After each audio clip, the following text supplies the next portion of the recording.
Ok, donc là, tout est dans le titre. Pose des questions qui font peur. Alors ça sert à quoi? Comme d'habitude, vous le savez, j'explique pourquoi il faut faire ce qu'il faut faire. Parce que comprendre ce qu'on doit faire en vente, c'est quand même la clé. Surtout quand on n'est pas un vendeur à la base. Et puis après, je vous donne le jeu du moment, vous allez voir le jeu assez rigolo.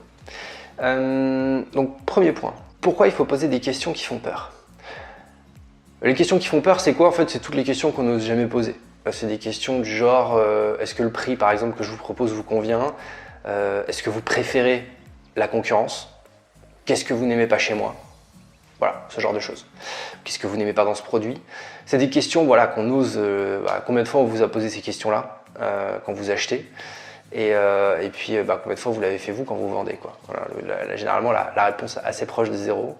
En fait, c'est tout un tas de questions. Et d'ailleurs, profitez-en, j'ai mis un aperçu gratuit du programme que je propose pour apprendre à vendre à ceux qui ne sont pas des vendeurs de métier sur des formats très courts. C'est 15 jours, 3 semaines. Je le répète, mon boulot, c'est pas de faire de vous le numéro 1 de la vente au monde. Ce serait beaucoup trop long, trop compliqué et ça n'a aucun intérêt. Par contre, vous pouvez en très peu de temps, 15 jours, 3 semaines, 1 mois maximum, déjà avec beaucoup d'exercices évidemment pratiques et une manière de l'expliquer simplifiée, être capable de devenir bien plus à l'aise dans la vente et surtout de faire sauter en fait et de se libérer. Le jeu de la vente, c'est d'apprendre à se libérer en fait, notamment de tous les clichés qu'on en a qui sont faux. Alors j'en parle évidemment dans le programme, c'est la clé. Et puis derrière, apprendre à vendre tout bête, parce qu'en fait quand on sait vendre, ça change beaucoup de choses. Et malheureusement, il y en a plein qui sont bloqués et qui flinguent plein de projets ou des choses qu'ils font parce qu'ils savent pas vendre, alors qu'en fait, il n'y a aucune raison. Et bref, et en plus, c'est assez simple de savoir vendre, quoi. Voilà. En tout cas, j'essaie de l'expliquer simplement. Donc, bref, ce que j'étais en train de vous dire sur cette partie-là, c'est... j'en prends mes notes, oui. Donc, par rapport à ces questions, le but de poser des questions qui font peur, c'est quoi? C'est que toutes ces questions qui font un peu peur, vous pouvez les lister d'ailleurs, marrez-vous à le faire. Ce serait quoi les questions que j'aurais peur de poser?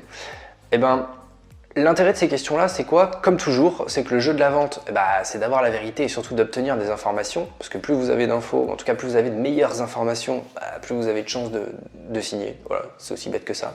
Évidemment, si vous posez des bonnes questions, vous allez obtenir, et vous verrez, c'est assez surprenant, mais des bonnes réponses. Si vous posez des questions surprenantes, vous obtiendrez des réponses qui y sont associées. Et surtout, ce qui permet généralement de signer des ventes, et encore plus si vous êtes dans un domaine concurrentiel, c'est de poser des questions que vos concurrents ne posent pas. Voilà, pourquoi? Parce que si vous posez des questions que les concurrents ne posent pas, vous allez obtenir des informations que les concurrents n'ont pas. Voilà. Et si vous avez des infos que eux n'ont pas, vous avez une chance de signer en plus que eux n'auront jamais, tout simplement. Voilà. C'est aussi bête que ça. Voilà. Bienvenue dans le monde de la vente, c'est pas très compliqué à comprendre, il suffit juste de le faire. Donc, le jeu numéro 1. Le jeu numéro 1 que je vous propose aujourd'hui, on le découvre tout de suite. Donc le jeu est très simple, alors vous pouvez le faire avec n'importe quoi, je vous propose de le faire et d'aller, à Decathlon, vous voulez, à Gémeaux, n'importe qui vend des vélos. Et on va prendre l'exemple d'un vélo, je suis en train de chercher un vélo en ce moment, donc ça me parle. Et vous allez au rayon des vélos électriques, bref, ce que vous voulez, on s'en fout. D'ailleurs, que le vélo vous intéresse ou pas, peu importe. Et ce que je vous propose de faire aujourd'hui, c'est d'aller discuter avec des vendeurs, faites même plusieurs magasins s'il le faut, et d'aller poser, et faites-vous une liste avant si vous en avez besoin, toutes les questions qui sont sensibles. Des questions sensibles, c'est des questions liées à la concurrence, c'est des questions qui vont être liées au prix, c'est des questions qui peuvent être liées à, aux perceptions. Parce que une question toute bête, par exemple, qu'on pourrait lui poser, c'est de lui dire qu'est-ce que vous pensez au fond vraiment de ce vélo? Pour vous, ça vaut le coup de l'acheter ou pas? Est-ce qu'il n'y a pas mieux, quoi, en fait? Ok, une autre question intéressante, ce serait de dire, ok, alors là, le vélo, je vois qu'il a plein d'intérêt en fait, mais qu'est-ce qu'il peut avoir aussi comme choses qui peuvent faire que ça vaut peut-être pas le coup de l'acheter, quoi. Vous achèteriez ce vélo, vous, si c'était pour vous? Non, pourquoi? Voilà, et à essayer de comprendre. Pourquoi pas poser la question, comment vous le positionnez par rapport à la concurrence? Est-ce que c'est pas un peu plus cher pour le même type de produit qu'on peut avoir sur d'autres marques, en fait, quoi? Est-ce que vous trouvez ça au-dessus, en dessous? Est-ce que vous trouvez ça vraiment bien? Est-ce que vous l'utiliseriez, en fait, au quotidien? C'est qui a l'habitude d'acheter ces vélos-là? Okay, de quoi ne parle-t-on pas sur ce vélo qui en fait est un vrai problème, quoi. Je prends l'exemple de la batterie pour les vélos électriques, mais voilà, ça en fait partie. Au final, la batterie, est-ce que c'est suffisant? Parce que là, ils nous le vendent avec 70-80 km. Est-ce que 70-80 km, c'est vraiment suffisant? Est-ce qu'au final, on va pas être embêté? Voilà, avant. Voilà. Et après, on peut poser plein de questions Vous pouvez les préparer en amont hein, si vous le souhaitez, même les apprendre par cœur s'il le faut.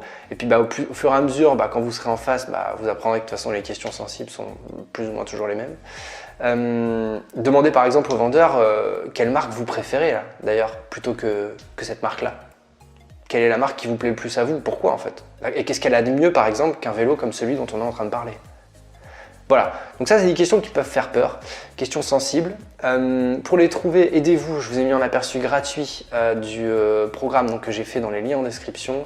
Jetez un coup d'œil, encore une fois, si la vente vous intéresse, si vous avez besoin de vendre, d'apprendre à vendre et que vous n'êtes pas un vendeur de métier.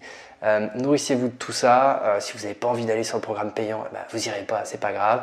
Il est largement accessible au-delà de ça. Hein. Si ça vous intéresse, vous trouverez toutes les infos sur le lien. Mais quoi qu'il en soit, intéressez-vous à devenir un meilleur vendeur, ça change la vie. Ces sujets-là en font partie et surtout poser des questions.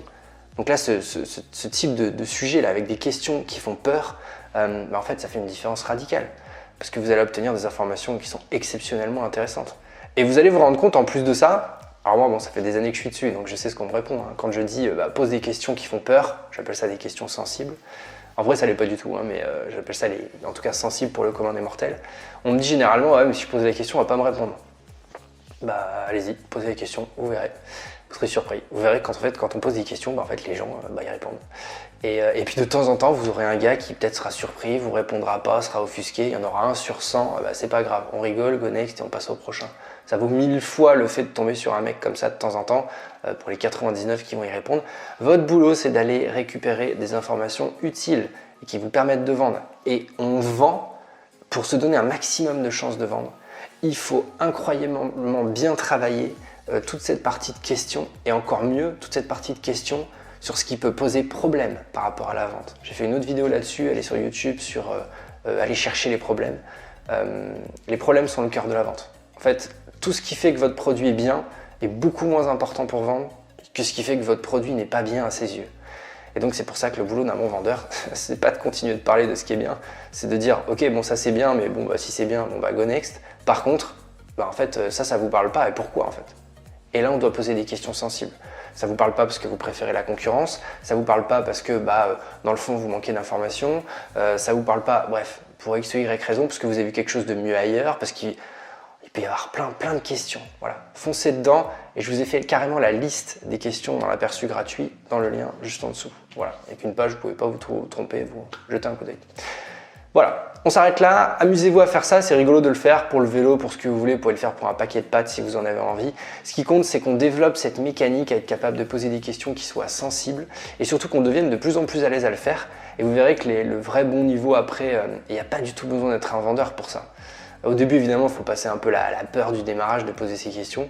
En fait, la clé, c'est juste de les poser en fait, avec gentillesse. On n'en parle jamais, mais en fait, en vente, la gentillesse et le ton qui va avec la gentillesse est important en fait. Et vous pouvez mettre beaucoup de gentillesse tout en posant vos questions. Hein. Vous n'êtes pas obligé de dire à quelqu'un « Ah ouais, c'est quoi mieux, les concurrents, ils sont pas meilleurs ?» Voilà, c'est pas ça qu'il faut dire. Vous pouvez très bien dire à quelqu'un, j'espère que vous avez apprécié la voix, vous pouvez très bien dire à quelqu'un ok, très bien, alors maintenant, par rapport à la concurrence, où est-ce qu'on se situe là? Est-ce qu'il y a des concurrents qui font mieux que ce vélo-là tout simplement quoi. D'ailleurs, moi, je ne serais pas au courant quoi. C'est vrai que je ne connais pas trop ce monde-là, c'est votre boulot. Vous, d'ailleurs, vous partiriez sur qu'est-ce que vous considéreriez comme mieux que ce vélo pour le même type de produit en termes de gamme, de prix. Super question, on verra ce qu'il répond. Non, j'ai rien d'autre, ou alors, ouais, c'est vrai que lui, il est pas mal. Lui, peut-être qu'il est pas mal, mais par contre, il y a ça ou en plus ou en moins. Voilà, donc on fonce dedans et on joue. Très simple, posez des questions qui font peur et listez-les. Sinon, moi, je les ai fait pour vous, c'est dans la description.